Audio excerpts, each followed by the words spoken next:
नमस्कार, मैं हूँ राजेश निषाद। आप देखना शुरू कर चुके हैं निषाद ज्योति न्यूज़ की ताज़ा खबर। जितनी सभ्यताएं डेवलप हुई हैं सब नदियों के किनारे डेवलप हुई हैं। और आपने दुनिया को सभ्यता दिया, आपने दुनिया को समुद्री मार्ग खोज के दिया। तमाम मार्ग जो है वास्को डी गामा, कोलंबस, तमाम जो है हमारे साहसी नाविकों ने मार्ग की खोज किया। और इतिहास साक्षी है देश भारत के अंदर आपकी हुकूमत, लेकिन आज आप सबसे असहाय, सबसे नीच, सबसे हीन बने हुए हो। इसका कारण यह है ये कलम युग है, ये पढ़ाई लिखाई का युग है, शिक्षा का युग है। इससे आप अनभिज्ञ रहे। और इतना ही नहीं, आपको बाबा साहब अम्बेडकर ने जो संविधान लिखा, जो भारत का संविधान लिखा, भारत के संविधान में आपको अनुच्छेद 14 में बराबरी सबको समान, सबके समान कर दिया, सबसे बराबर किया।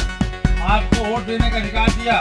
वोट देने का अधिकार से आपको सेवक चुनने का मौका मिलता है। चुनाव में क्या कहते हैं जब लोग आते हैं कि हमको सेवा का अवसर दीजिए। देखिए होर्डिंग लगी रहती है, हाथ जोड़े खड़े रहते हैं, सेवा का मौका जरूर दीजिए हमको, सेवा का अवसर मांगते हैं। मतलब कि आप मालिक हैं लोकतंत्र में।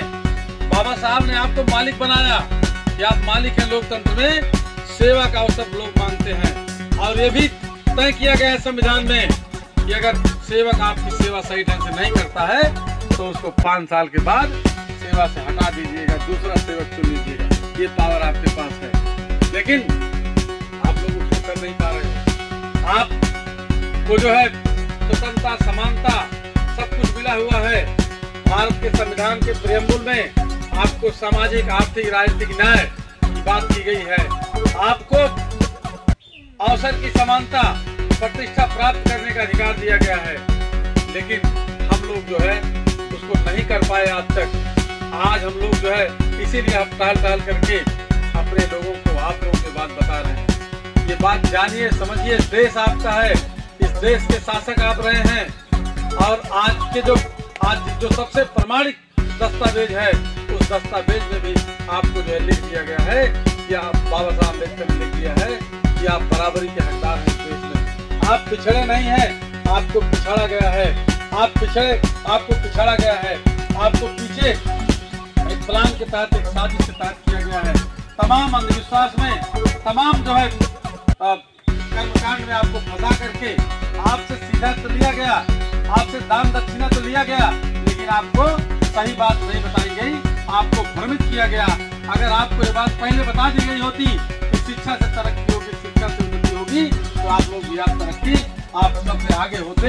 लेकिन आपको भ्रम में डाला गया, भ्रम में रखा गया, सही बात नहीं बताई गई। मतलब सीधा पिछाड़ लिया गया आपसे, दान दक्षिणा लिया गया, लेकिन फिर भी आपको गलत बातें बताई गई, आपको भ्रमित किया गया, आपको धोखे में रखा गया, आपको जो है भ्रम में डाल दिया गया और आपको झूठ बता दिया गया।